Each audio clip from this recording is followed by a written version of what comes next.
They called it Riverside Haven Phase 2, a flashy resort of waterfront villas built on land stolen from me. This was my grandfather Eli Carter's land, a sanctuary he tended with reverence, not greed. With a glint in his eye, Eli always said that Willow Creek had a memory longer than any man's and a temper that could wash away arrogance in a heartbeat. The stolen parcel was a vulnerable basin, kept safe only by Eli's aging dams, which held back the creek's ancient flood path during spring thaws and summer storms. I inherited it all, the beauty, the duty, and Eli's journals, filled with meticulous notes on every repair and near disaster. This year, I'd finally saved enough to rebuild those crumbling barriers. But then, the HOA from upscale Harmony Hills upstream caught wind of my plans, likely through a surveyor I'd hired. Suddenly, my quiet corner became their prime expansion. My dam project? Silently shelved. I told no one, especially not the HOA vultures. Eli wasn't rich by their standards.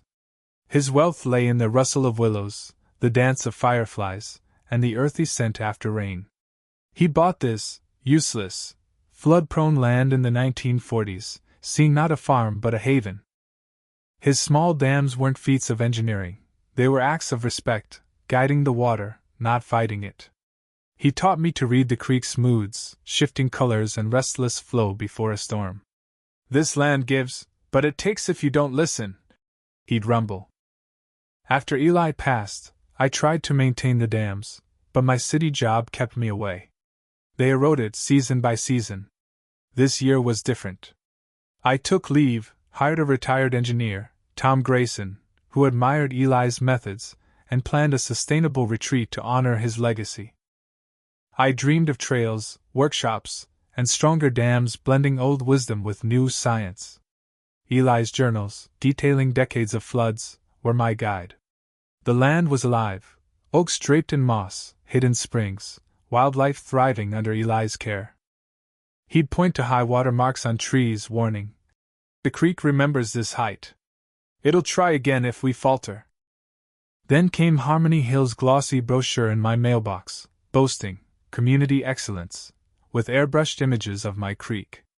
A surveyor, not mine, appeared with Claire Dutton, Harmony Hills HOA president, a woman whose ambition ignored property lines. I confronted them. "This is private land, Eli Carter's estate. I'm his heir," I said, boots sinking into soil Eli once tilled. Claire's smile was cold. "We're assessing for community enhancement," she purred, her eyes scanning my worn jacket with disdain. Their claim was a legal sham, an obscure 1800s deed, a lost boundary marker Eli had cemented, and a county rule they twisted to seize my basin. Their lawyer, Victor Klein, sent a cease and desist notice, daring me to fight. My small-town lawyer, Ed, was blunt. "They've got deep pockets. This could bankrupt you." They'd swayed the county with promises of tax revenue, exploiting a zoning loophole. Claire's husband, a county advisor, greased the wheels. I tried reasoning at an HOA meeting, presenting Eli's journals and old-timers' testimonies. They scoffed, Klein sneering. "The law doesn't care about nostalgia." The bulldozers roared in, shredding Eli's windbreak trees. Claire waved cheerfully, her hard hat absurdly oversized, as if this were a neighborly project. My injunctions failed, buried in Klein's legal maneuvers. The county ignored Eli's flood records and my warnings about high water marks. Their engineers promised state-of-the-art drainage. A planner smirked. Drainage? In a floodplain? It was laughable. Watching a beloved oak fall, my fury turned to icy resolve. Why rebuild dams to protect thieves?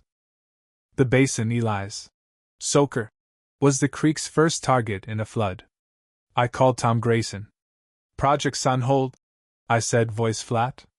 "Personal reasons." He sighed. "That creek won't wait."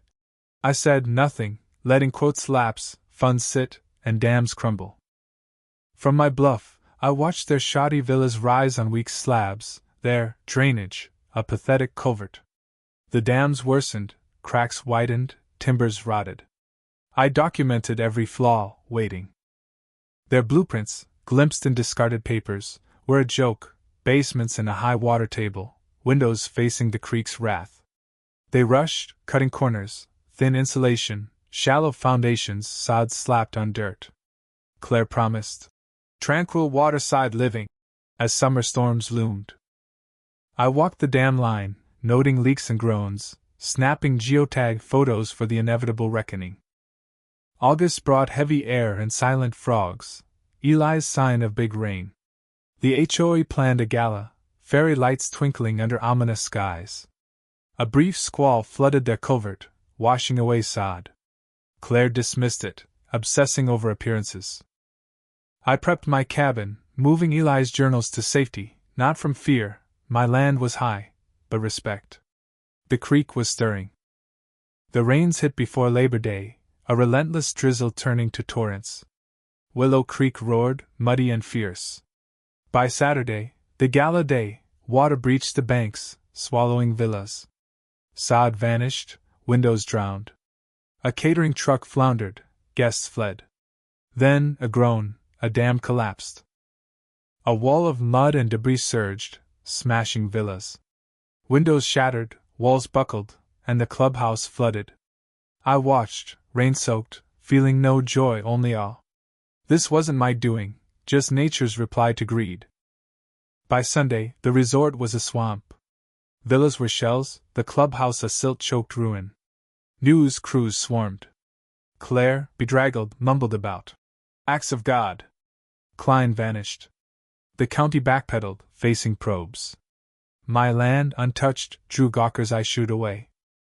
The HOA crumbled, bankrupt contractors, denied claims, lawsuits. Claire quit, disgraced.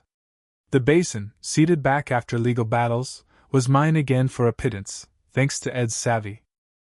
I walked the healing land, silt nourishing new shoots. The dam's failure proved their value. The county now offers funds to rebuild. The basin won't be a resort but a sanctuary, maybe my retreat, honoring Eli. He'd understand my inaction. The creek's justice spoke louder than I could. What do you think? Was my choice to step back a clever move or a risky dodge? Share your thoughts below, let's debate this. How far would you go to protect what's yours?